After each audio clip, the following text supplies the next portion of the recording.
माया का स्वामी हूँ तो आप भी बल के स्वामी हो। ताऊ, अपनी क्षमता, अपना सामर्थ्य स्मरण करो।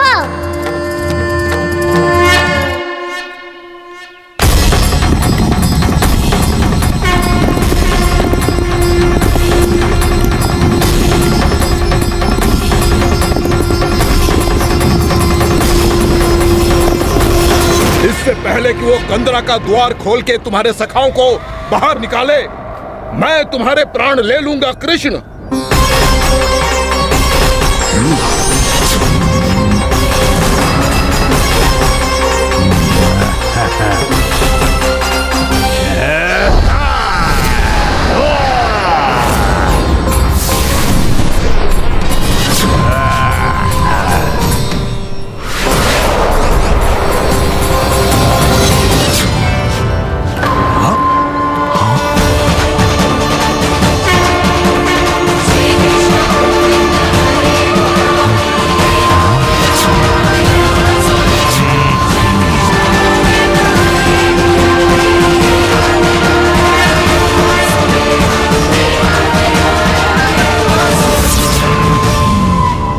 कितनी पूजा करोगे ब्रह्मासुर?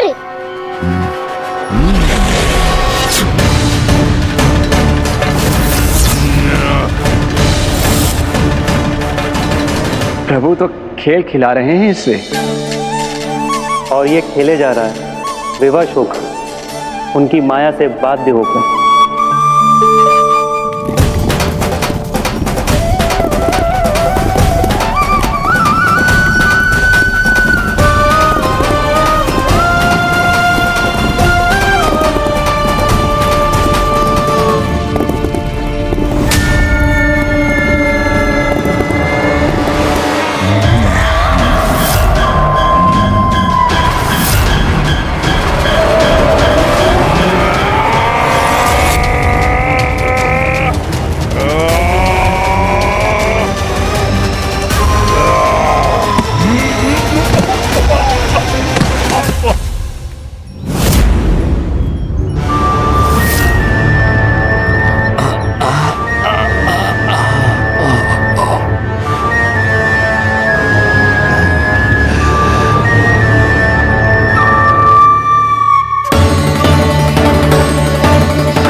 जो प्रभु के सामने माया करने आया था, वो स्वयं को ही माया में उलझा हुआ पा रहा है।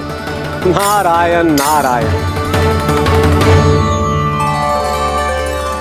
लो, अब तो तुमने दंडवत प्रणाम भी कर लिया, माया भी कथा भी उपहार में दे दी। तुम चाहते क्या हो ब्रह्मासुर? मेरी शरण में आना है क्या?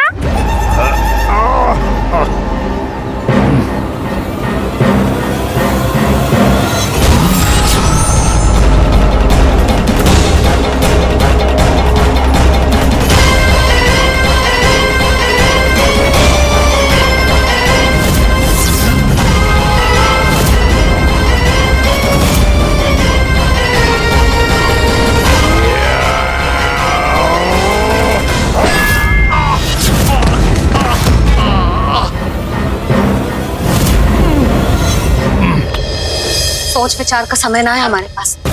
अपने बालकों की रक्षा के लिए इसी क्षण हमें निकलना होगा। और वो छलिया किसी का भी रूप धारण कर सकते है। सुलक्षणा तेरा, शांति तेरा या मेरा, किसी का भी रूप धारण करके हमें भ्रमित कर सकते हो। इसीलिए हमें सतर्क रहना होगा। समझ आई? चलो।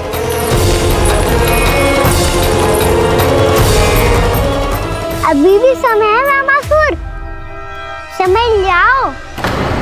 यदि मैया आ गई तो बात गड़बड़ हो जाएगी।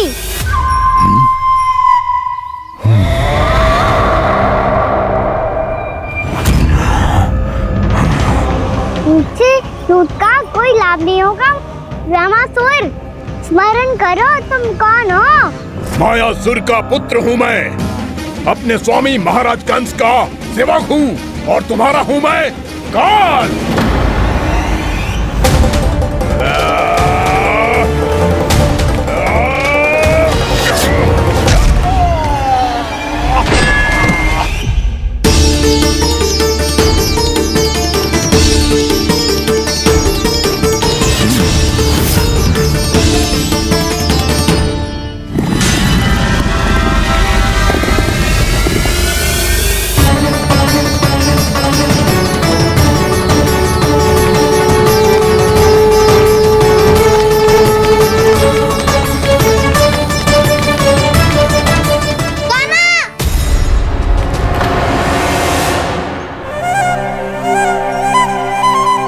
बाबा कहते हैं दुष्टों को पहले बातों से समझाना चाहिए, फिर भी ना माने तो अस्त्र ना उठाना दृढ़ता होती है।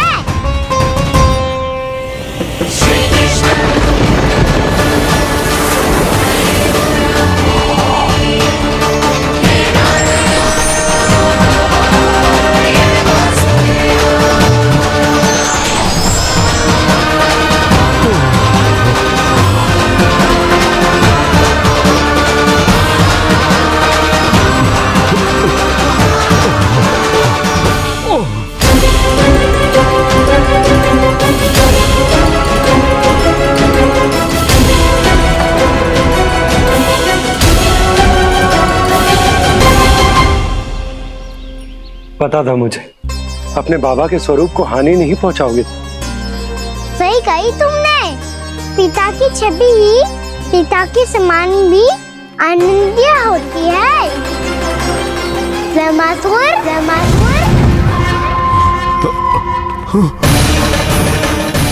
ये मैं अपने वास्तविक रूप में कैसे आ गया?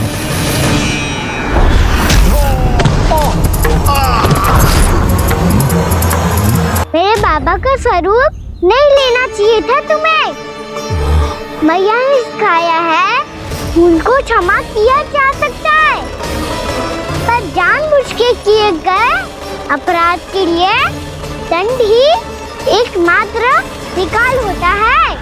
ये बार बार अपनी मैया का नाम ले रहा है। यदि मैं वो स्वरूप लूं तो अपनी मैया पर वार नहीं कर पाएगा ये।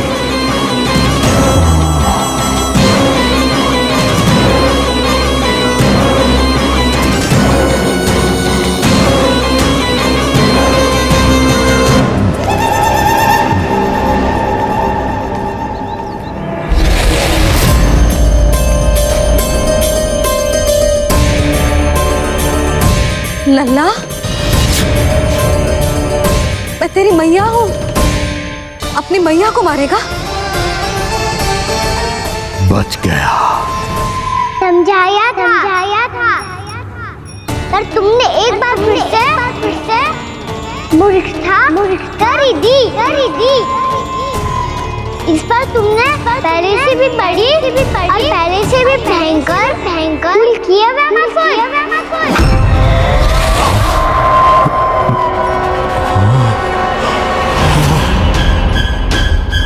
ये क्या हो रहा है मुझे? बार बार मेरा रूप क्यों बदल रहा है? ममता को समझे बिना अधिक समय तक मैया का स्वरूप हरण करके नहीं रख पाओगे ब्रह्मासुर।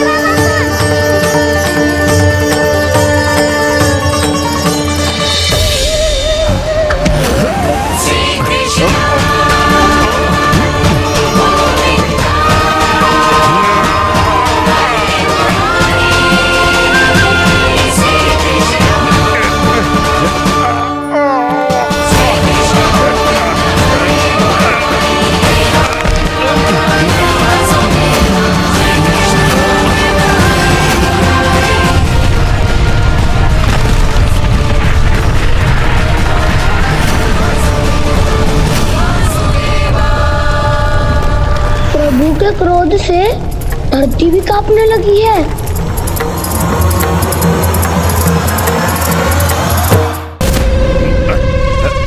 पुत्र को मारने के उद्देश्य से एक मां का रूप लिया तुमने। ये ममता का और मेरी मैया का घोर अपमान है ब्रह्मासुर।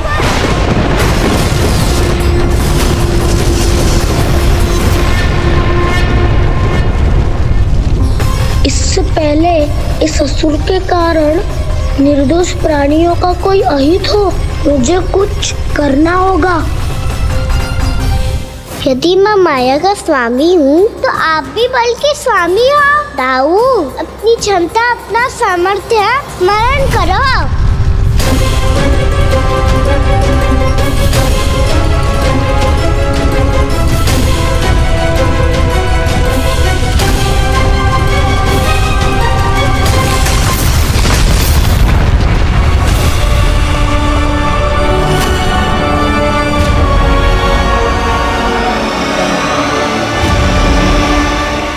अद्भुत बलदाऊ, अद्भुत। अपने बल का उचित प्रयोग करके आपने प्राणियों को हानि होने से बचा लिया और ये भी सिद्ध कर दिया कि इस युग में आपसे अधिक बलवान और कोई नहीं होगा। आज से आप बलदेव के नाम से भी जाने जाएंगे। आज से आप बलदेव के नाम से भी जाने जाएंगे। आपके चरणों का ये चिन्ह युगों युगों तक आपके बल की कथा कहता रहेगा। बलराम का चरण चिन्ह।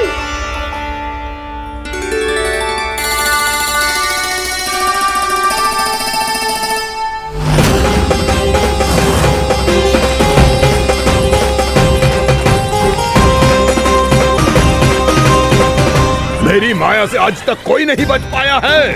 एक बार मुझे छोड़कर देखो, फिर पता चलेगा कि मैं हूँ कौन। पहले ये तो देख लो कि मैं कौन हूँ।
कुछ वरन आया हुआ मसूर।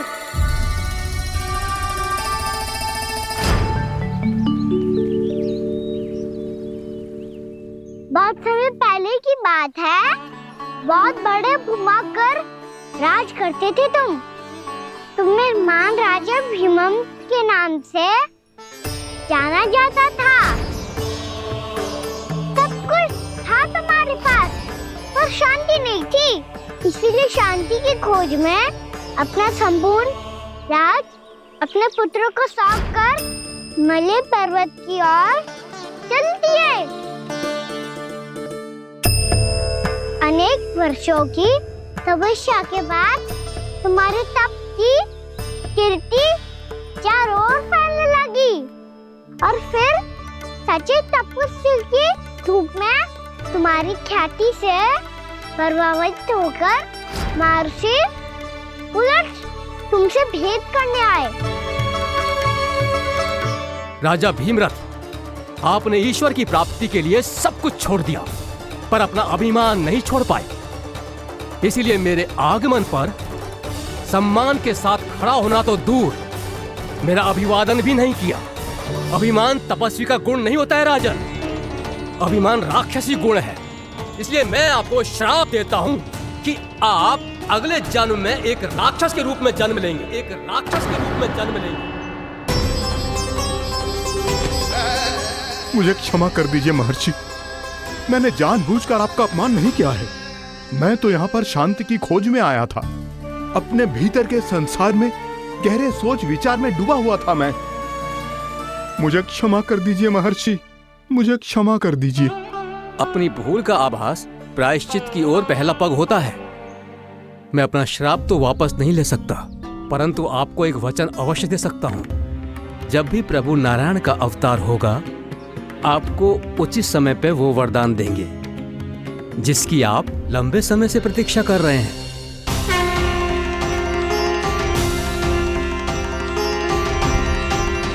प्रभु, आपने मेरी आंखें खोल दी।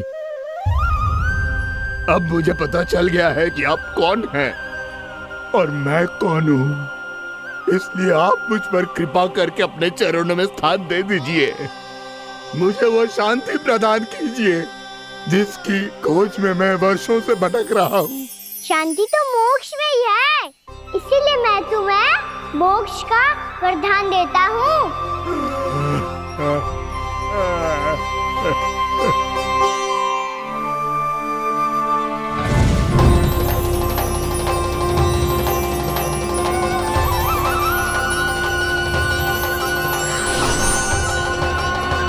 प्रभु की ये लीला सदैव स्मरण रखी जाएगी। इस स्थान को इनका आशीर्वाद मिलेगा और इस कंदरा को व्योमासुर की कंदरा के रूप में पहचाना जाएगा। भविष्य में अनेक ऋषि मुनियों की शरण स्थली बनेगी ये कंदरा। दीदी, ये कोई साधारण बालक ना है। ऐसा चमत्कार कोई साधारण बालक थोड़ी ना कर सकते है।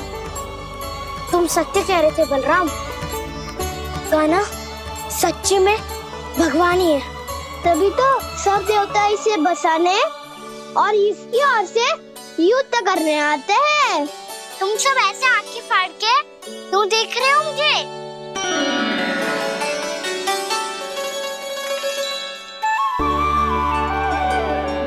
बलराम, तुम बलवान हो और कान्हा भगवान है। दूर दूर तक कोई दिखाई न दे रहा है। ना जाने किस हाल में होंगे बालक। कहीं हम ही तो मार्ग ना भटक गए शीघ्रता के चक्कर में। अब तो एक पग भी ना चलो जा रहे हो। जल, किसी के पास जल है क्या? कंठ तो मेरा भी सूख रहा है मौसी। भाभी, निकट ही जमुना जी है, कहूँ तो वहाँ से जल ले आओ। मैं भी जा रही हूँ भाभी, एक से भले दो। हाँ चल, शीघ्रता से आओ। हाँ।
जानकी, जानकी, क्या होगा इसे? देखो ना जी, अब छलिया की सूचना मिलते ही हम सब बालकों को ढूंढने चली गई और ढूंढते ढूंढते सबको बहुत प्यास लगी आई जी। तो जानकी जमुना जी की नदी से जल लेने गई और उसने जमुना जी का पानी पिया और उसकी जेदशा हो गई। बालक कहाँ है? वो ठीक तो है ना? ऊपर से सब ठीक है, पर भीतर से बहुत भयभीत है सब। जानकी तो बिल्कुल नीली पड़ गया है, लग तो है विष फैल गया है इसको पूरे तन में। मथुरा के सर्वश्रेष्ठ विदेह जी को बुलाए गए हैं उसके उपचार के लिए। जैसे ही इसने जल को मुंह से लगाया, ये गिर पड़ी। चटपटाने का अवसर भी ना मिलो। हाँ वैद्य जी, और निकटी मृत पशु भी पड़े हुए थे। हाँ, मैंने भी अस्थियां देखी थी। इसका तो यही अर्थ हो सकता है कि समस्या वहाँ के जल में ही हो। वैद्य जी, आप रोगी की नाड़ी पे ध्यान दो ना। जे गोपिया क्या कह रही है उसे सुनने की आवश्यकता ना है। जब तक विष के कारण का पता नहीं चल जाता, हम उपचार कैसे कर सकते हैं रानी जी? जी, वो निकट ही यमुना जी में एक विशेष क्षेत्र है, ये सब उसी के जल की बात कर रहे हैं। तब तो ऐसा भी हो सकता है कि किसी विषैले सर्प के काटने का प्रभाव हो। पर सर्प के काटने का चिन्ह ना है उसके तन पे। सर्प जब काटता है तब उसके दांत के चिन्ह बन जाते हैं। मुझे पता है, बड़े बड़े सर्प को काटते हुए देखो है मैंने। एक दिन अब बस कर उज्जवल, ये बड़ी बड़ी हाँकने का समय ना है। पर यदि सर्प ने ना काटा है, फिर जानकी की ये दशा किसने की? अवश्य किसी राक्षस ने की होगी। नाना, कोई विषैला पशु भी तो हो सकता है। यह अवश्य किसी महाविषैले सर्प के विष से हुआ है। सर्प ने भले ना काटा हो, लेकिन यह अवश्य ही किसी महाविषैले सर्प के विष के कारण हुआ है। कालिया नाग। कालिया नाग?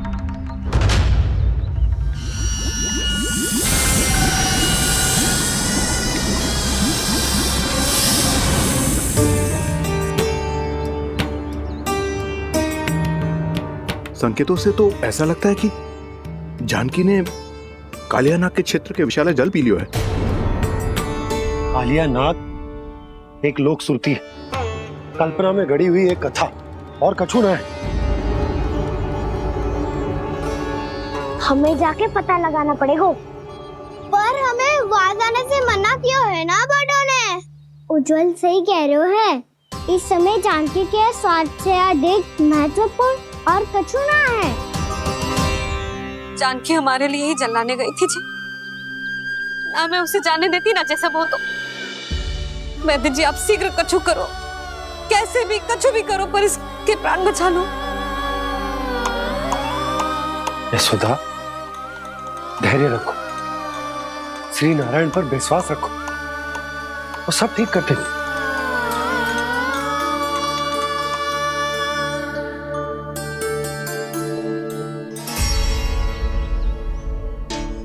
विष की काट की मेरे पास जितनी जड़ी बूटी थी मैंने सब अर्क बना के पिला दी, पर इसकी दशा में अभी तक कोई सुधार नहीं दिख रहा है।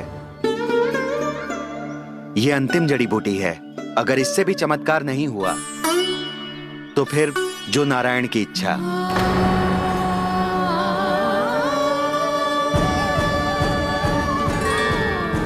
पर कोई तो उपाय होगा जानकी को बचाने का।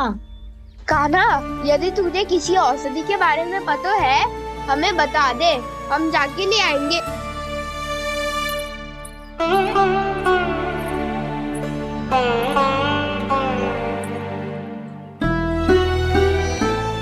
हे नारायण, हे प्रभु, मेरी जानकी के प्राण बचा ले प्रभु। या तो मैं अपने आप को कभी क्षमा न कर पाऊंगी। ये सारी मेरे ही कारण बनाई थी। उसकी रक्षा करो प्रभु, मेरी पुकार सुनो। कान्हा, तूने हमें वत्सासुर से बचाया था ना, और बकासुर से भी तो, और छलवे से भी तो तूने ही बचाया था ना हमें। क्या ऐसा कोई उपाय ना है जानकी को बचाने का? धन्वंतरी।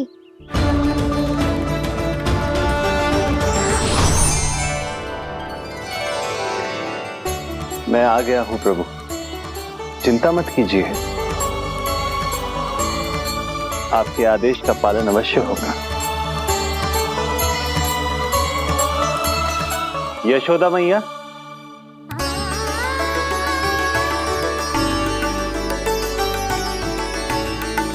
मैया आपको कोई पुकार रहा है।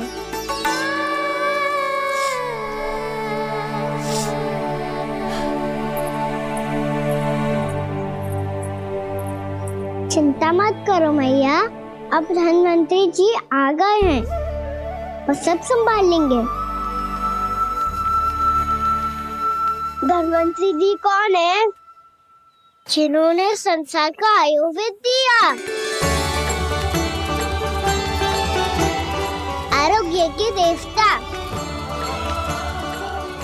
वे श्री नारायण के अवतार।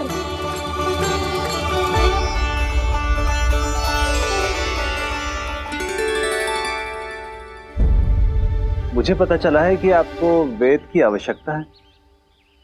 हाँ हाँ, भीतर आइए। आइए आइए बैठे जी। जी रहे। मथुरा का सर्वश्रेष्ठ वैद्य अर्थात मैं यहाँ आ चुका हूँ और रोगी को जितनी औषधि की आवश्यकता थी सब दे चुका हूँ। निश्चित रूप से आपने विष की काट के लिए बहुत ही उत्तम अर्क तैयार किया है। इसीलिए किसी और वैद्य की आवश्यकता नहीं है। किंतु आप अकेले कितना कुछ करेंगे वैद्यराज? मुझे अपना सहायक ही बना लीजिए। पर जो करना था मैं पहले ही कर चुका हूँ। हाँ, वो तो आप कर चुके हैं, बस रोगी के तन से विष निकालना शेष है ना वैद्यराज? हाँ हाँ, बस वही शेष है। इनके रक्त को विष रहित करने में मैं आपकी सहायता करूंगा।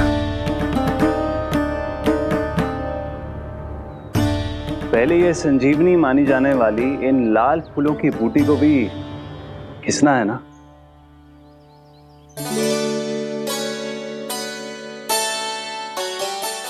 हाँ हाँ, तुम सही कह रहे हो, इसे अच्छे से घिसो।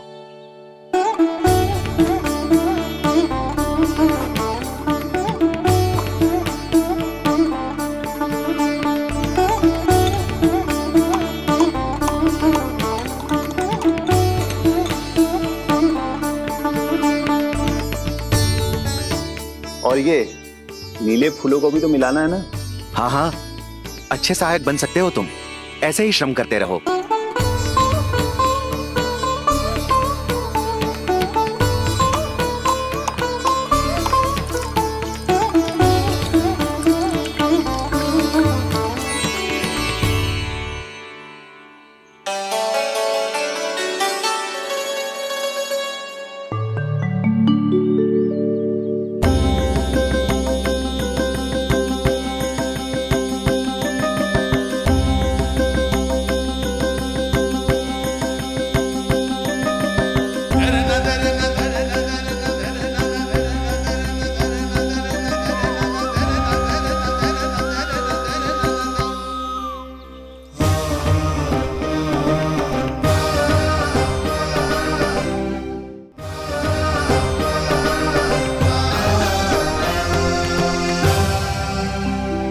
जानकी स्वस्थ तो हो जाएगी ना धन्वंतरी जी? धन्वंतरी? प्रभु, अब मैं क्या करूं? आपने तो स्वयं ही मेरी पहचान उजागर कर दी। जी क्या करो कान्हा? आप सब ऐसे क्यों देख रहे हो? मैया कहती है ना, सभी वैद्य धन्वंतरी जी का ही रूप होते हैं। वाह कृष्णा, चतुर तो हो तुम। वैसे वास्तविक धन्वंतरी मैं हूँ, मेरा अर्थ है वास्तविक वैद्य मैं हूँ। ये तो मेरा सहायक है, मुझे पूरा विश्वास है बिल्कुल ठीक हो जाएगी। वैसे ही थोड़े ना मुझे मथुरा का सर्वश्रेष्ठ वैद्य कहते हैं लोग।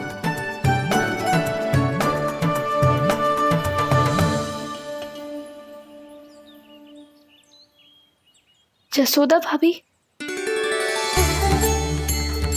जसोदा जी, जानकी को चेतना आ गई। जानकी, जानकी, जानकी, तू ठीक है ना? क्षमा करना भाभी, मैं आपके लिए जल ना ला पाई, बस बहुत भूख लगी है। मैं अभी कछु लाती हूँ। जानकी माखन खाओगी?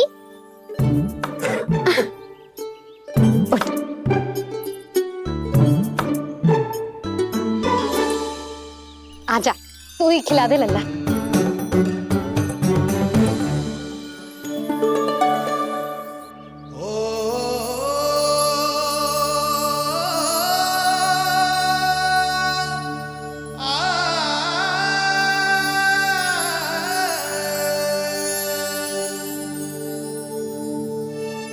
तुम सब मेरे लल्ला को माखन चोर कहती हो ना? आज देखो, अपना ही माखन जानकी को खिला रहे हो।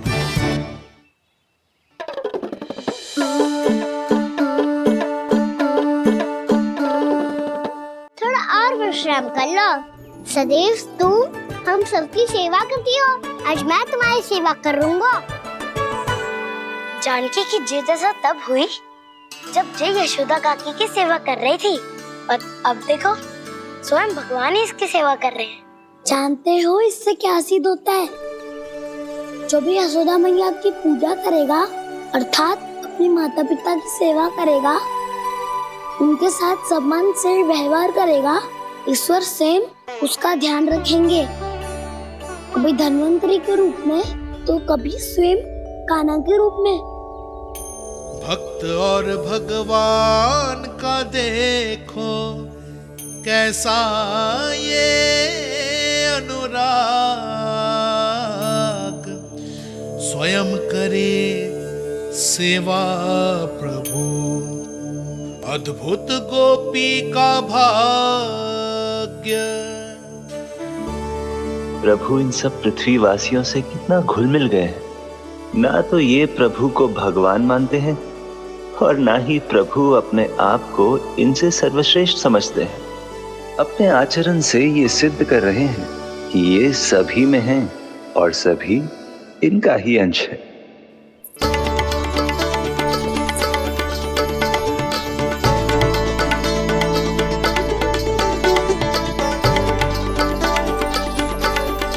प्रभु, अब मुझे जाने की आज्ञा दीजिए।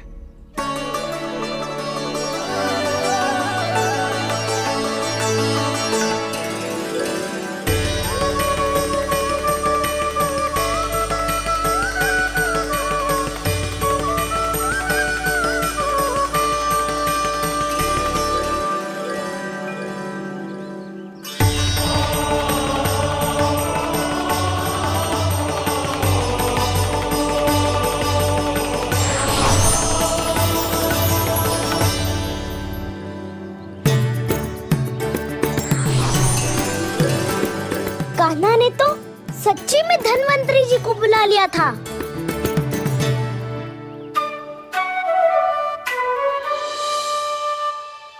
जब से कान्हा का जन्म हुआ है ना, मैं तब से देख रही हूँ, तब से हम पे कोई भी संकट आती है ना, तो अचानक से कोई अपरिचित हमारी सहायता करने आ जाता है। और जाते समय कान्हा की आज्ञा लेके जाते है, और कभी कभी तो इसे प्रभु बोल के जाते है। बाबा संभालो।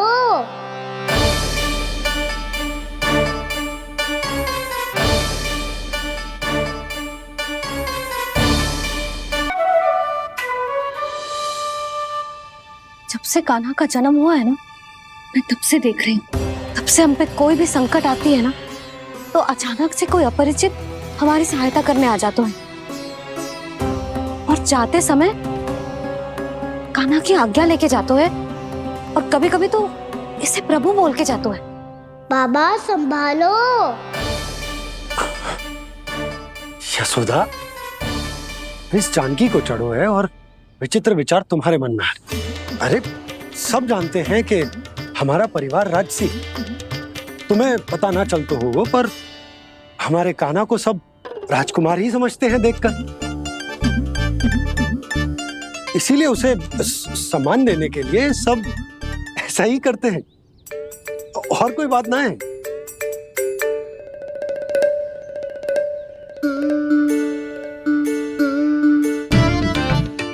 अब जे मेरे लल्ला को ऐसे क्यों घूर रहे हैं? बुरी दृष्टि लगाएंगे क्या? वैद्यराज जी, आपके सहायक तो गए, अब आप यहाँ क्यों हो? वो क्या है ना, मैं अपने रोगी का निरीक्षण करके पूरी तरह से संतुष्ट होकर ही जाता हूँ।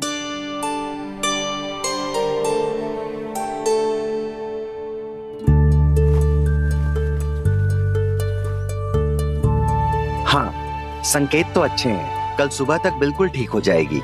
धन्यवाद वैद्य जी।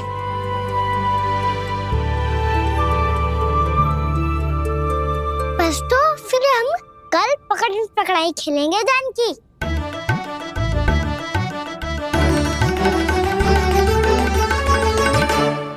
भानु, बंसी, जाकर उस क्षेत्र के चारों ओर बाड़ बनवा दो और वहां सूचना पट्ट भी लगा देना, ताकि जानकी के साथ जो हुआ है वो किसी और के साथ ना हो। शीघ्र जाओ। जी ठीक है।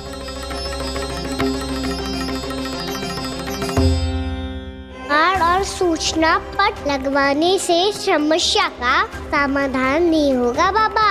निर्दोष पशु सूचना पट देखकर भी कुछ समझ नहीं पाएंगे।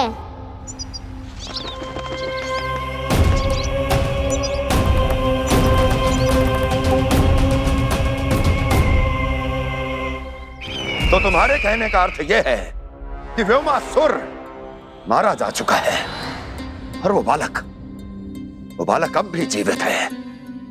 हाँ महाराज, मैंने गोप बालकों को कहते सुना था कि कृष्ण ने छलिया को मोक्ष दे दिया है, पर वृंदावन सुरक्षित नहीं है महाराज।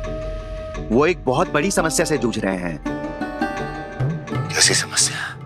गांव के निकट क्षेत्र में किसी विषैले सर्प का निवास है। उसके विष का प्रभाव इतना भयानक है महाराज, जैसे विष ना हो, स्वयं हलाहल हो। मेरी कोई भी औषधि रोगी का उपचार नहीं कर पा रही थी। निकट के क्षेत्र में कहां है वो सर्प? गोप मानते हैं कि वो सर्प गांव के निकट यमुना नदी के जल में रहता है। मुझे तो लगता है महाराज, ये कालिया नाग की कथा कोई किंवदंती या लोक श्रुति नहीं, एक सच्चाई है, एक विषैली सच्चाई।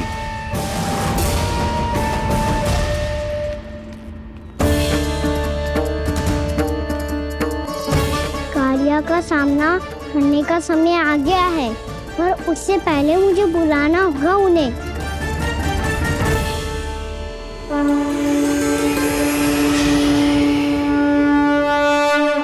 संसार के दारुण भय का नाश करने वाले, सभी कष्टों का हरण करने वाले, विश्व का समस्त ऐश्वर्य प्रदान करने वाले, कमल जैसे लोचन, मुख और चरणों वाले आजानुभुज श्री राम को मैं बार बार नमस्कार करता हूँ।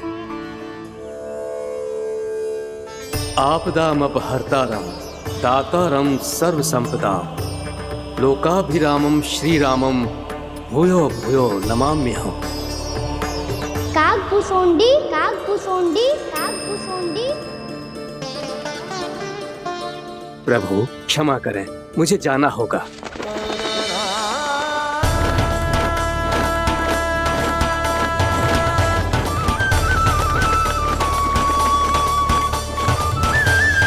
प्रणाम प्रभु। अनेक बार मैं आपके दर्शनों के लिए आया प्रभु।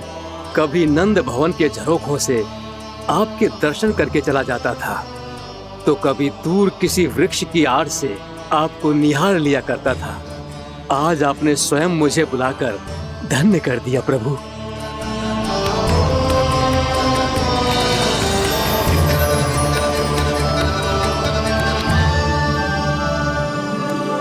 मैंने आपको यहाँ एक विशेष कारण से बुलाया है। आपके श्राप से इस कालिया नाग को मुक्त करने का समय आ गया है। ये तो बहुत ही उत्तम समाचार है प्रभु।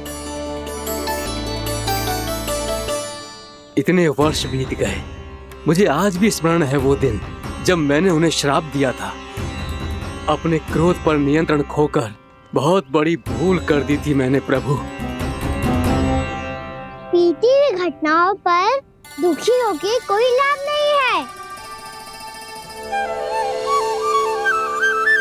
हमें भविष्य की ओर देखना होगा।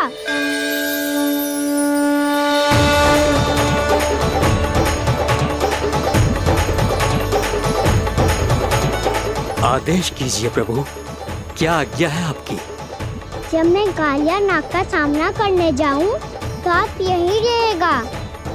आपको अपने आप पता चल जाएगा कि कब क्या करना है। और हाँ, लौटते जाते समय नारद मुनि से कहिएगा, वो आकर मुझसे भेंट करे।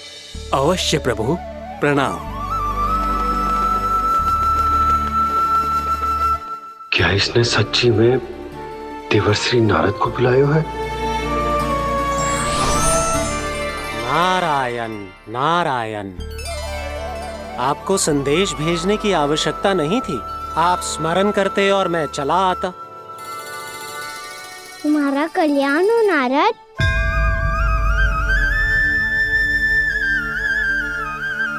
मैंने तुम्हें एक विशेष कार्य के लिए बुलाया है। आज्ञा दीजिए प्रभु। तुम्हें एक बार फिर कर्ण से भेंट करनी होगी। विचार कीजिए महाराज, क्या आप बिना किसी शंका के कह सकते हैं कि कौन सी पंखुड़ी पहली है और कौन सी आठवीं?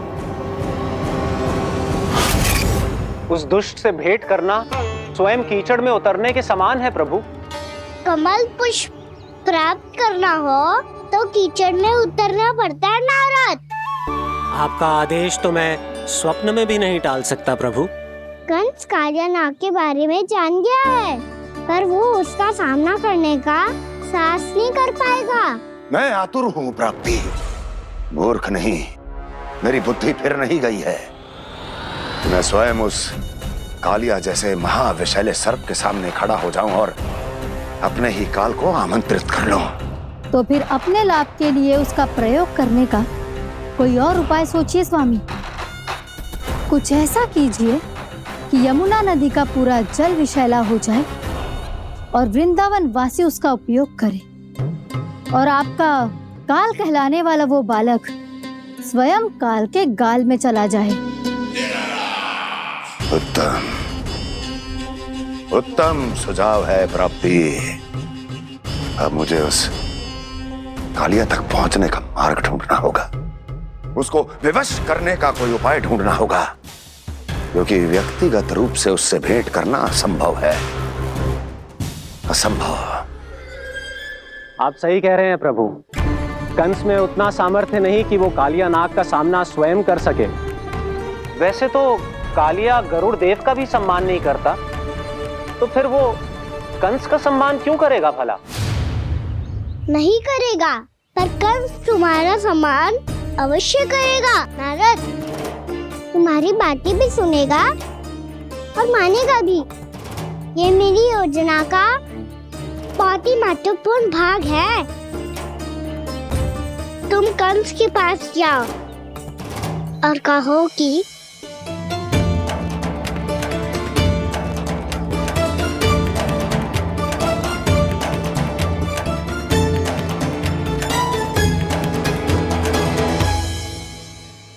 संतान अपने माता पिता को तीर्थ का सौभाग्य दिलाती, पर मेरा लल्ला कितना महान कि उसने हमारे घर को ही तीर्थ बना दिया। ऐसा तीर्थ जहां मेरी आंखों के सामने भक्त और भगवान का मिलन हो रहा है। जो आज्ञा प्रभु।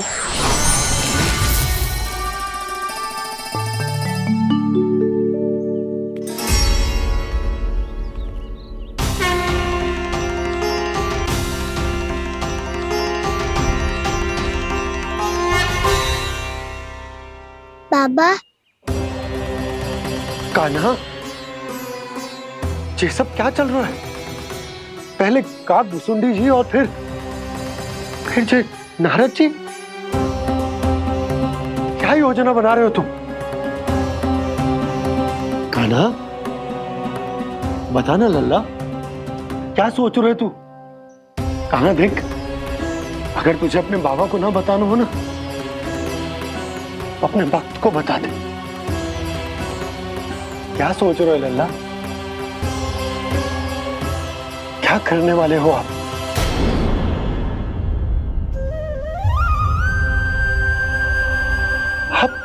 आप इतने दुखी क्यों हो? कान्हा, कान्हा, क्या होगा? क्योंकि मुझे आभास हो गया है बाबा, समय आने वाला है। कौन सा समय आने वाला है लल्ला?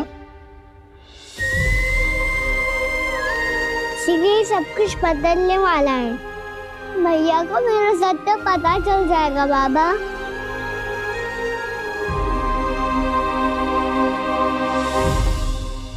पर लल्ला, इसका काग भुसुंडी और कालिया नाग से क्या संबंध है? ऐसा क्या हुआ था और क्या होने वाला है?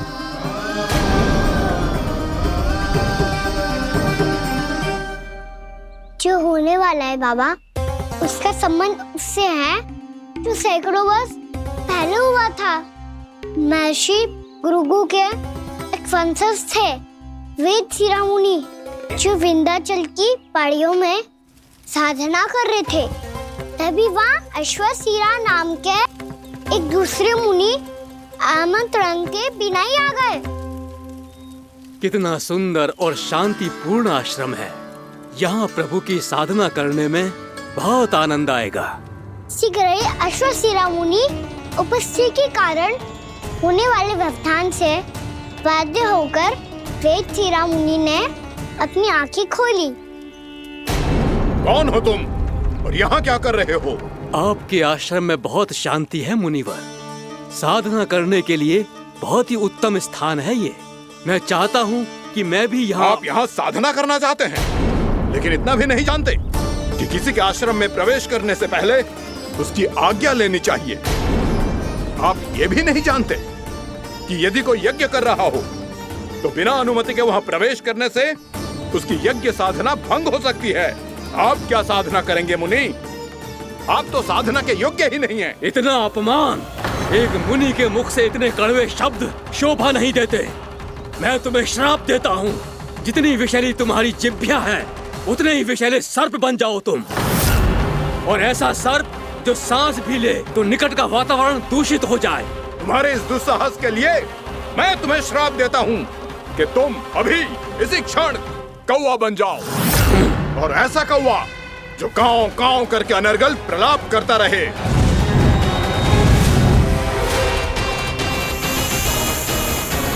ये मैंने क्या किया? ये मैंने क्या किया? क्रोध के कारण दोनों ने एक दूसरे को श्राप दे दिया। पर दोनों ही मेरे भक्त थे, और भगवान होकर मैं अपने भक्तों को इतनी कठिनाई में कैसे देख सकता था? इसीलिए जिस संकट में उन दोनों ने अपने आप को फंसा लिया था, उसका समाधान करने में मैं उनके पास गया।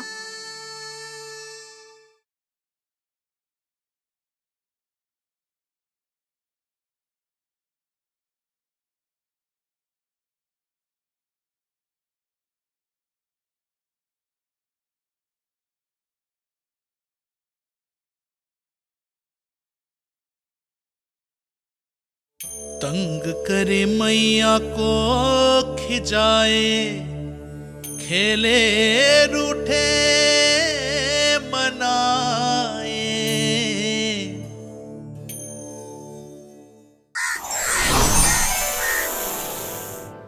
देखिए ना प्रभु, ये क्या हो गया हमसे? हमारी रक्षा कीजिए प्रभु, मार्ग दिखाइए हमें।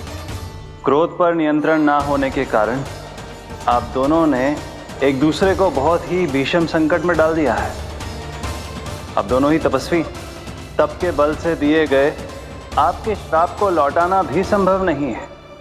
प्रभु कोई तो उपाय होगा, हम आपके शरण में हैं प्रभु। अपराध तो हमसे हुआ है प्रभु, पर अब आपसे ही आशा है। कुछ ऐसा कीजिए भक्त वत्सल, जिससे हम दोनों के श्राप का प्रभाव कुछ कम हो जाए। आप दोनों ही मेरे भक्त हैं, इसलिए आपकी पीड़ा का निवारण करने का एक उपाय है मेरे पास। वेदशिरा मुनि, जब आप कालिया नाग बनेंगे तो आपको मेरे चरणों को अपने शीश पर धारण करने का सौभाग्य मिलेगा। और अश्रशिरा मुनि, आप काग योनि होने के बाद भी आप श्रेष्ठतम ज्ञान और सर्वाधिक यौगिक सिद्धियों के स्वामी होंगे और प्रवचन दिया करेंगे। इसके बाद अश्वशिरा मुनि काकभूषुंडी बन गए, जिन्होंने आगे चलकर स्वयं गरुड़ देव को रामायण सुनाई। और मुनि वेदशिरा महर्षि कश्यप और देवी कत्रियों के पुत्र कालिया नाग बनकर जल में। और अब वही कालिया नाग जमराज में, जिनके कारण जानकी के प्राण लगभग चले ही गए थे। अब कालिया नाग को उचित स्थान पर भेजने का समय आ गया है बाबा। पर ये तो अच्छी बात है कान्हा, वेदशिरा मुनि को दिया हुआ तुम्हारा वचन भी पूरा हो जाएगा, जमुना जी की शुद्धि भी हो जाएगी। इस सब के बाद भी तुम दुखी क्यों हो? क्योंकि इसके बाद मैया के सामने मेरा रहस्य खुल जाएगा बाबा। उन्हें पता चल जाएगा कि उनका बालक कोई साधारण बालक ना है। भविष्य में जो होने वाला है उसे सबके सामने घटने से रोकना मेरे लिए भी संभव ना होगा। मैया को सब पता चल जाएगा। क्या पता चल जाएगा रे मुझे?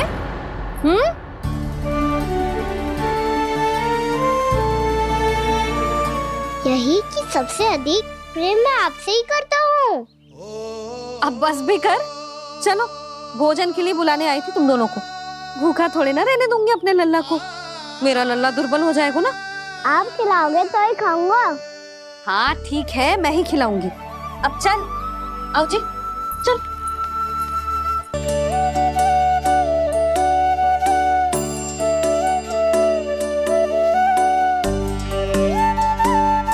मैया खेलो ना मेरे साथ। मैया सुनो ना, मेरी बात ना मानोगी? अभी बहुत कार्य पड़े लल्ला, देख जानकी को औषधि भी देने जानो है ना। औषधि मैं दे दूंगा, फिर तो खेलोगी ना आप मेरे साथ। पिछले कुछ दिनों से अपनी मैया का अधिक से अधिक प्रेम पाने का प्रयास करो है कान्हा। इसका तो एक ही अर्थ हो सकता है कि कछु बहुत बड़ो होने वालों है। कान्हा रुक जा लल्ला। कान्हा क्यों तंग कर रहा है, मैया को पहन लेना। कान्हा, कान्हा, ये क्या करो तूने?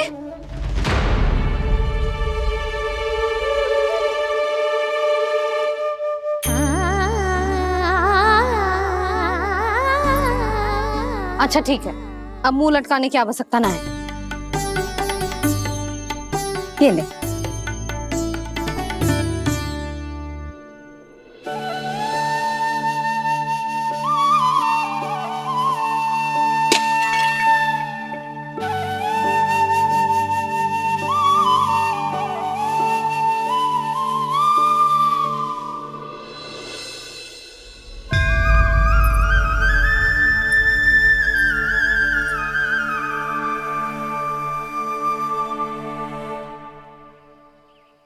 तंग करे मैया को खिजाए, खेले रूठे मनाए,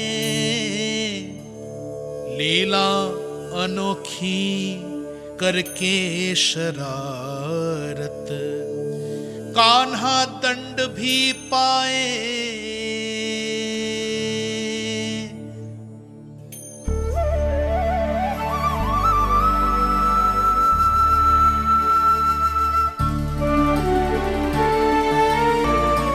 रूठना मनाना, खेलना खिलाना, पहले शरारत करके क्रोध दिलाना और फिर क्षमा मांग लेना, ये सब जानबूझकर कर रहे है कान्हा। जैसे जीवन भर के लिए अपनी मैया की ममता को अपने हृदय में समेट कर रखना चाहते हो। कैसे कैसे करूं उस कालिया से मित्रता, कैसे करूं उसका उपयोग?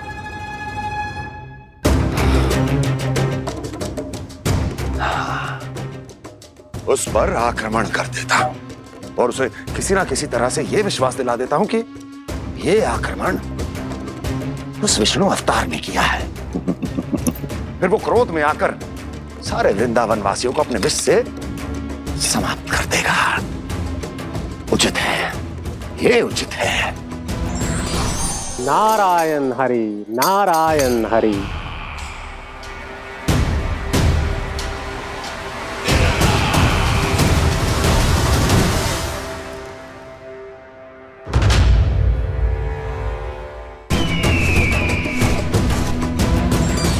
नारायण हरि, नारायण हरि।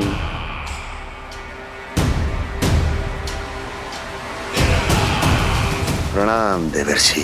किस योजना में कितना लाभ है और कितनी हानि, यह आंकलन करते करते थक गए होंगे मथुरा नरेश।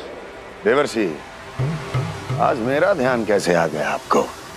आप तो सदैव ही मेरे ध्यान में रहते हैं महाराज कंस। सत्य तो यह है कि मथुरा में जो भी हो रहा है मुझसे छिपा हुआ नहीं है। मैं जानता हूं कि आप किसी भी असुर को वृंदावन क्यों ना भेजें, और वो असुर कितना भी शक्तिशाली क्यों ना हो, कृष्ण का सामना नहीं कर पाता। या तो पराजय स्वीकार करके आपके पास लौट आता है, या तो फिर वीर गति को प्राप्त हो जाता है।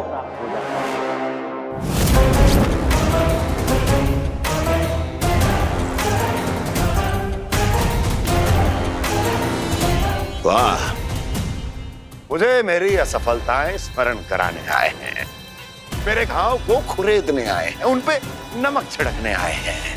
मित्र को शत्रु समझने की भूल मत कीजिए महाराज कंस। मैं तो आपकी सहायता करने आया हूं। हाँ, और मेरी सहायता। कृष्ण विष्णु अवतार है, आप विष्णु के भक्त हैं। मैं हूं विष्णु द्रोही, फिर भी तो आपके आराध्य को हानि पहुंचाना चाहता है, उसकी सहायता करना चाहते हैं आप। क्या आप निश्चित रूप से कह सकते हैं कि आप ब्रह्मांड के सभी नियमों को अच्छी तरह समझते हैं? अवश्य। आपके लिए बस इतना ही जानना पर्याप्त होगा कि मैं जो कुछ भी कर रहा हूं उसके लिए मेरे व्यक्तिगत कारण हैं। मैं तो बस आपके हित में पिछली बार की तरह एक सुझाव लेके आया था, पर यदि आप मेरा सुझाव सुनना भी नहीं चाहते तो आपकी इच्छा। नारायण हरि, नारायण हरि। कारण चाहे जो हो, इनके पिछले सुझाव के कारण ही आज मेरे शत्रुओं की संख्या कम है, अन्यथा मैं देवकी के अन्य पुत्रों को भी जीवित छोड़ देता और आज वो सब अपने भाई के साथ मिलकर उसकी शक्ति को अनेक गुना बढ़ा देते। ठहरिए देव ऋषि,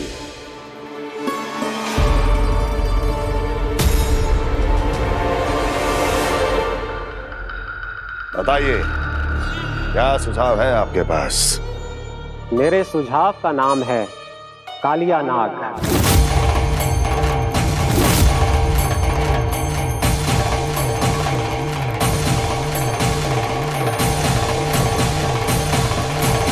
उसके विषय में मैं जानता हूं देवर्षि। तो समस्या ये है कि मैं स्वयं उससे मिलने नहीं जा सकता, उससे भेंट नहीं कर सकता। उस कृष्ण की हत्या के लिए उसको वृंदावन जाने के लिए तैयार नहीं कर सकता। तो मत जाइए उसके सामने और ना उसे भेजिए कृष्ण के सामने। हर बार आप किसी न किसी असुर को अपने शत्रु के क्षेत्र में भेजते हैं, जहां शत्रु उसका सामना करने के लिए पूरी तरह से तैयार होता है और आपका असुर मारा जाता है। इस बार शत्रु को युद्ध स्थल चुनने का अवसर मत दीजिए महाराज। इस बार योजना का जाल ऐसे बुनिए कि कृष्ण स्वयं उसके पास जाने के लिए विवश हो जाए। कालिया नाग स्वयं काल है, मृत्यु का दूसरा नाम है। उसके विष का उपयोग अपने लाभ के लिए कीजिए महाराज। वैसे कालिया के विष की अधिकता का अनुमान तो होगा ही आपको।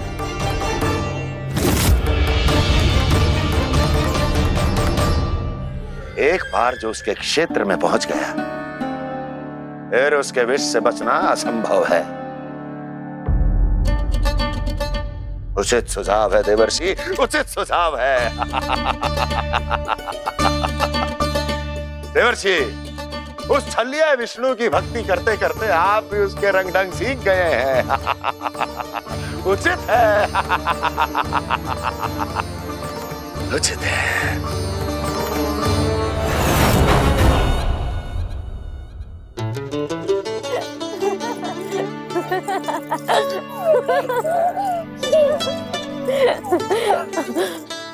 बस बस, बहुत आनंद ले लियो लला। बस अब दूध पी ले। ठहर ठहर, गर्म है। जी ले ले।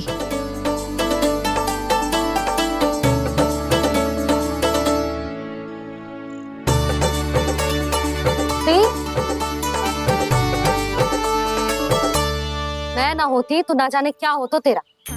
अपने आप दूध भी ना पी सकते है, भावला कहीं का। आपकी इस प्रेम के लिए तो मैं धरती पे आया हूँ मैया। मैं भी यही सोच रहा हूँ यशोदा कि तुम ना होती तो मेरा क्या होता। इसी बात पे थोड़ा दूध और कजू खाने को दे दो। अरे मैं तो भूल ही गई। तनिक ठहर जाओ जी, जे दूध पी लेना तो आपके लिए भी कछु ले आती हूँ।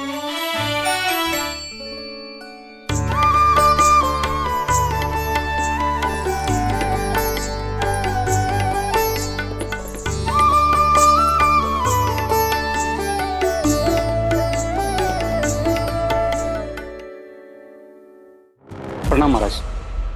आपकी आज्ञा के अनुसार बिल्कुल वैसा ही पत्र तैयार किया है जैसा आप चाहते थे।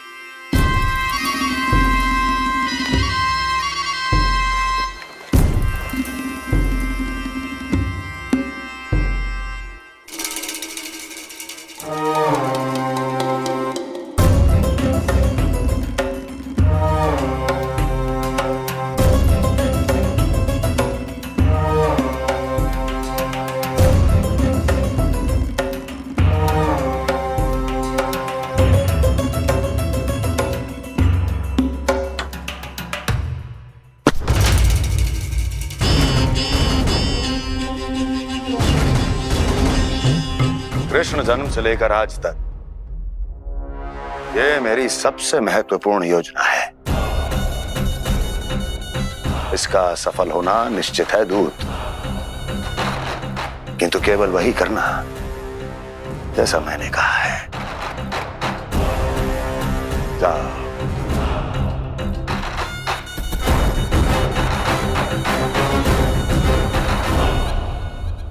कान्हा,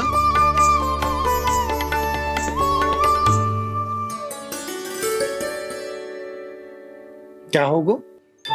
बाबा, मैं चाहता हूँ कि मैया की स्वमता क्रिस्टल फ्रेम की वर्षा मुझ पे सरतेव ऐसे होते रहे। वो तो होती रहेगी लल्ला। अपने लल्ला के लिए किसी मैया का प्रेम कभी कम हो सकता है भला? नंदराज, वो मथुरा से एक दूत आयो है महाराज कंस का राजपत्र लेके।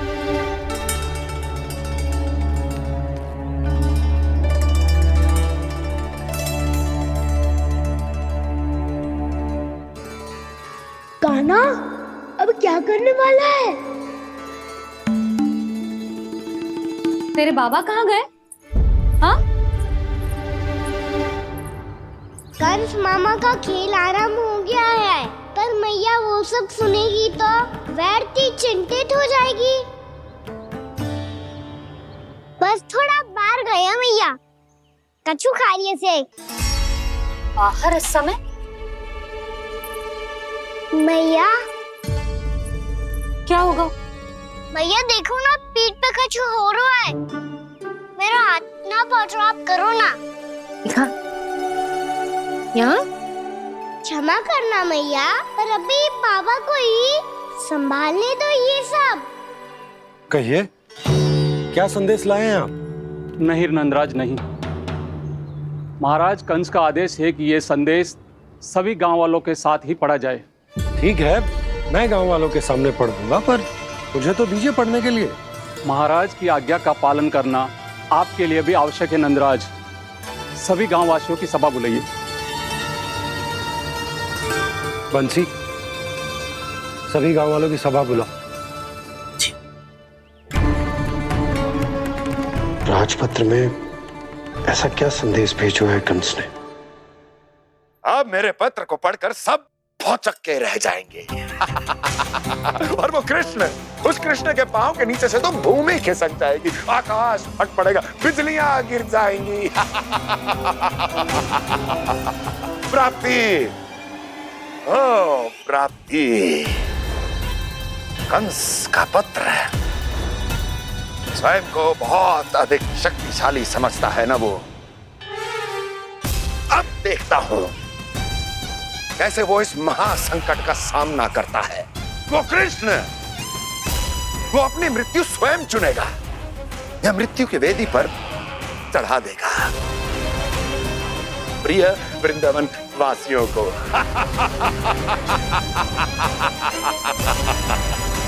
अब आएगा आनंद प्राप्ति, अब आएगा आनंद। सबको इकट्ठा करवा के ही पढ़वाएगो। अवश्य ही कोई विशेष संदेश दिया होगा कंस ने। मैं भी यही सोच रही हूँ सुलक्षणा जी, कछु ना कछु तो विशेष है, पर जे हो क्या सकता है? हाँ, बात तो सही है। ऐसा क्या हो सकता है? सभी गांव वासियों के सामने कहा जाए, कछु तो विशेष अवश्य लग रहा है। बाहर तक कोलाहल क्यों हो रहा है? मैया, मैया, अब क्या होगा? मैया देखो ना, सर पे कछु हो रहा है। लल्ला, नारायण ने तुझे हाथ दिए हैं ना? पीठ की बात अन्य थी। अपने सिर की सेवा स्वयं कर। सर पे तो हाथ पहुंच रहा है ना?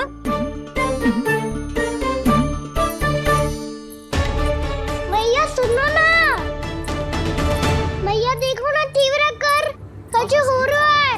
मैया देखो ना, तीव्र कछु हो रहा है।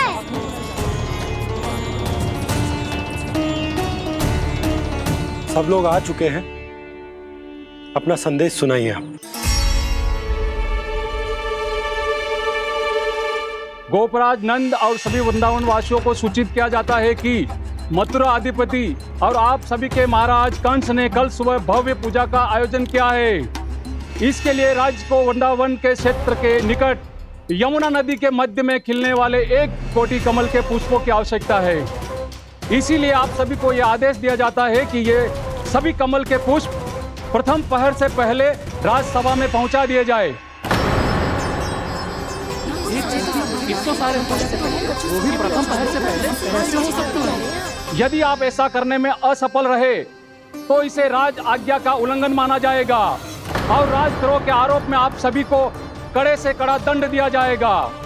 स्मरण रहे, यदि कल की पूजा में इन 1 कोटि कमल के पुष्पों का ना पहुंचने के कारण कोई व्यवधान आया तो समस्त वृंदावन वासियों को दोषी माना जाएगा और पूरे गांव को निवासियों सहित धूल में मिला दिया जाएगा। कल प्रथम पहर तक का ही समय है आप सबके पास।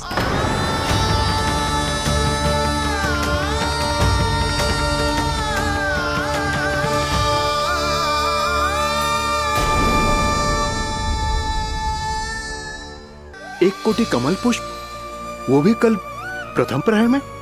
ऐसे कैसे संभव है? और कोई साधारण पुष्प ना, यमुना नदी के मध्य खिलने वाले विशेष कमल के फूल चाहिए उन्हें। लेकिन यमुना नदी में तो कालिया नाग ने विष घोल के रखा है, तो फिर कैसे हो पाएगा? यह संभव है। हमारी मृत्यु का संदेश भेजा राजा कंस ने।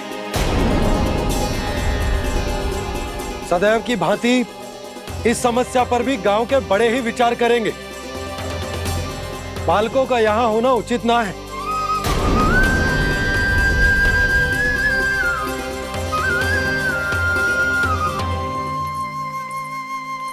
लल्ला, ले जगेंद ले, जा अपने सखाओं के साथ खेल।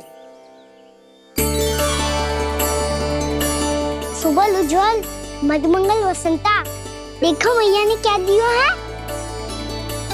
चलो खेले, बहुत आनंद आएगा आज।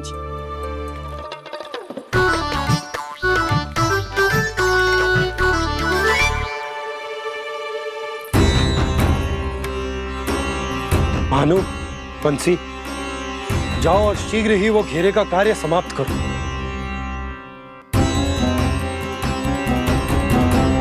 पर कछु ना कछु तो करना पड़ेगा ना। पर हम कर ही क्या सकते हैं? पुष्प लाने को और कोई उपाय है भी तो ना। मैं चला जाऊंगा जमुना जी में। वैसे भी मेरे जीवन के कितने दिन शेष बचे हैं। गांव के लिए, समाज के लिए कुछ करके मरूं, तभी तो शांति मिलेगी। ना काका, यदि आप उस विषैले जल में छलांग लगा भी दोगे, किंतु 1 कोटि कमल पुष्प एकत्रित कर पाना आपके लिए संभव ना है। इससे अच्छा है कि मैं चला जाऊं। यदि मैं मर भी गया तो मेरे पीछे रोने वाला कोई ना है। किसी को कहीं जाने की आवश्यकता ना है। गोप नरेश होने के नाते ये मेरा कर्तव्य है कि मैं आप सबकी रक्षा करूं। नंदराज, आपको जाना है तो जाओ। हरिया, काका, भैया सब चले जाओ। लेकिन आपको पता है वहाँ का जल कितना विषैला है। आप लोग एक क्षण भी जीवित नहीं रह पाओगे। फिर कैसे इकट्ठा करेंगे 1 कोटि कमल पुष्प? आप बात तो सही कह रही हैं शांति। उस दुष्ट कंस ने ऐसी मांग रख के हम सबको फंसा दिया। हम में से कोई भी क्यों ना चला जाए और इस संकट का समाधान ना निकले को। कान्हा, बताना कौन सा खेल खेलें? गेंद पकड़ खेलते हैं। पर एक बात सुन लो सब, कोई भी तीव्र गति से ना फेंकेगा गेंद को। भैया ने फ्रेम बनाई है मेरे लिए। सब तैयार हो? हाँ।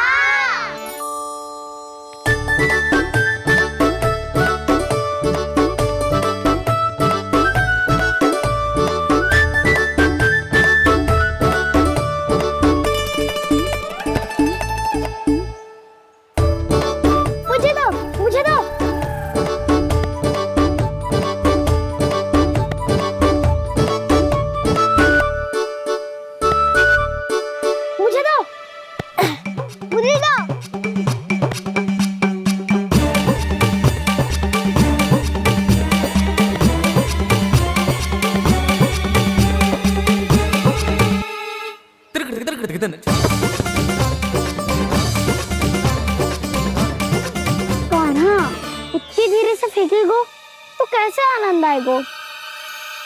थोड़ा बल लगा के फेंक। हाँ कान्हा, हम अभी बड़े हो गए हैं, तू अब भी छोटे बालकों की तरह फेंक रहा है।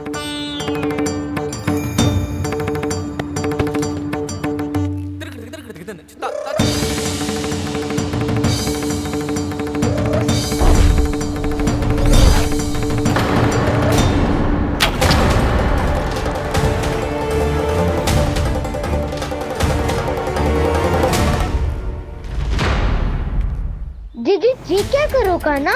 गेंद तो डूब गई।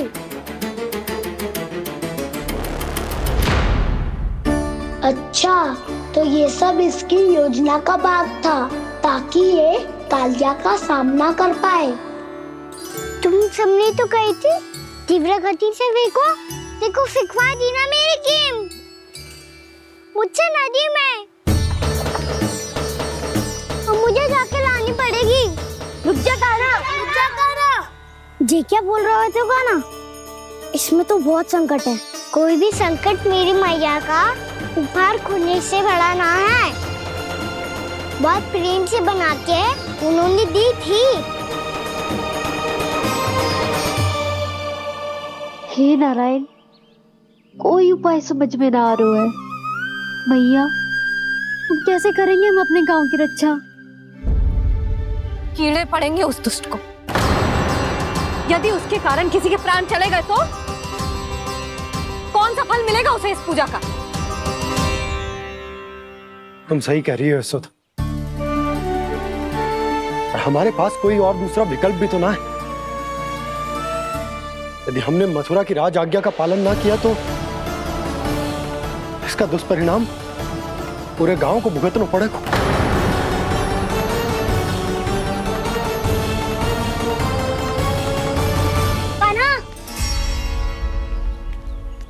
तुम्हें पता है कि तू भगवान है, दिव्य है, बहुत शक्ति है तुझमें, पर फिर भी हम तुझे विषैले जल में ना जाने दे सकते। कुछ होगा तो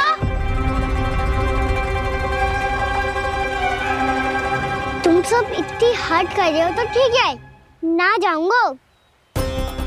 गेंद कहाँ गिरी है, कितनी दूर गई है, ये तो देख लूं, ताकि उसे बाहर निकालने का कोई उपाय ढूंढ पाऊं।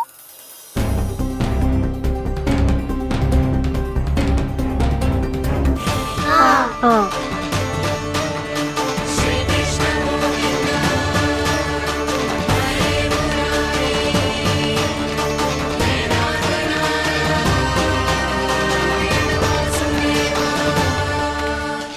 कान्हा की ये लीला तो समझ ही नहीं आ रही। पहले इसने देवश्री नारद को मथुरा जाकर कंस को भड़काने के लिए कहा, फिर स्वयं ही दुखी भी हो गया कि अब इसका रहस्य सबके सामने खुल जाएगा। और अभी स्वयं ही तो इसने कहा था कि गेंद बहुत महत्वपूर्ण है, फिर स्वयं ही उसे नदी के विषैले जल में फेंक दिया।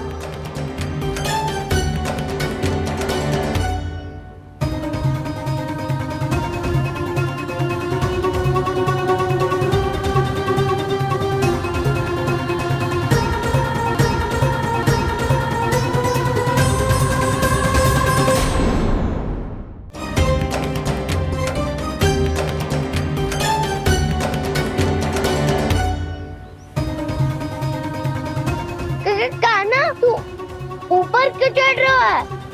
अरे ऊंचाई से देखूंगा तभी तो गेंद दिखेगी।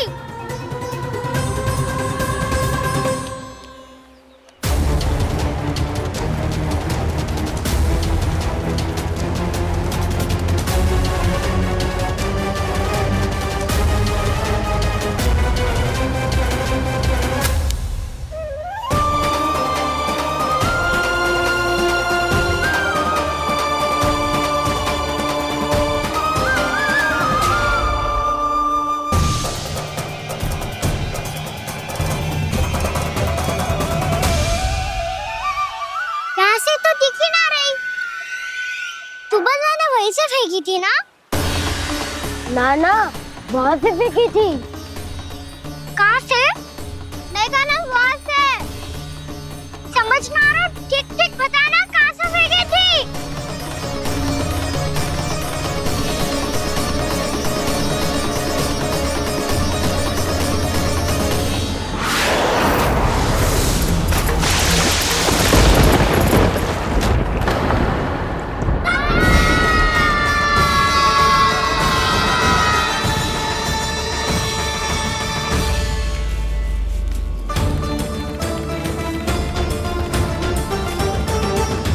कालिया नाग के क्षेत्र में जाकर कोई भी जीवित वापस ना लौट सको है।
ये क्या किया वाना ने? कालिया नाग तो उसे देखते ही निकल जाएगा।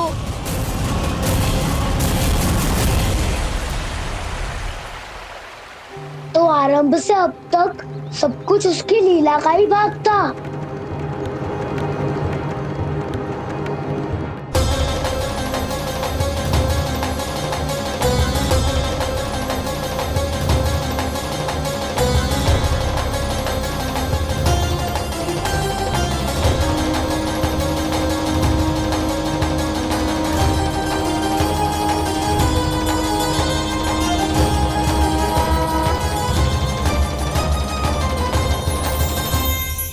इतना सुंदर रूप, मन मोहने वाली मुस्कान, अद्भुत तेज और भगवान जैसी दिव्यता। कौन हो तुम? हाँ, तुम्हें देखकर तो हम सब सम्मोहित ही हो गए।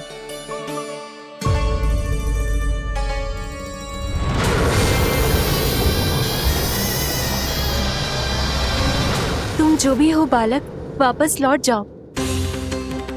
हमारा हृदय तुम्हें ही देखते रहना चाहता है, किंतु यदि हमारे पति जाग गए तो तुम्हें अवश्य हानि पहुंचाएंगे। ये बहुत विषैले है बालक, कालकोट जैसे भयानक, इनके विष से तुम नहीं बच सकोगे। नंदराज, कालिया नाग के विष का प्रभाव बढ़ते ही जा रहा है। पहले 8 कोस तक उसके विष का प्रभाव था, अब तो 1 योजन से अधिक क्षेत्र में फैलो है। जल पीने के प्रयास से अनेक पशु मारे गए हैं और नदी के निकट के वृक्ष और वनस्पति सब नष्ट होने लगे।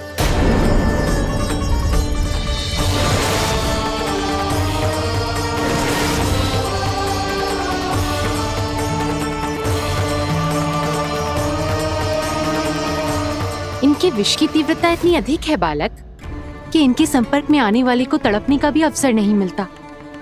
इनके विष की अग्नि क्षण भर से भी कम समय में प्राणवायु को जलाकर राख कर देती है।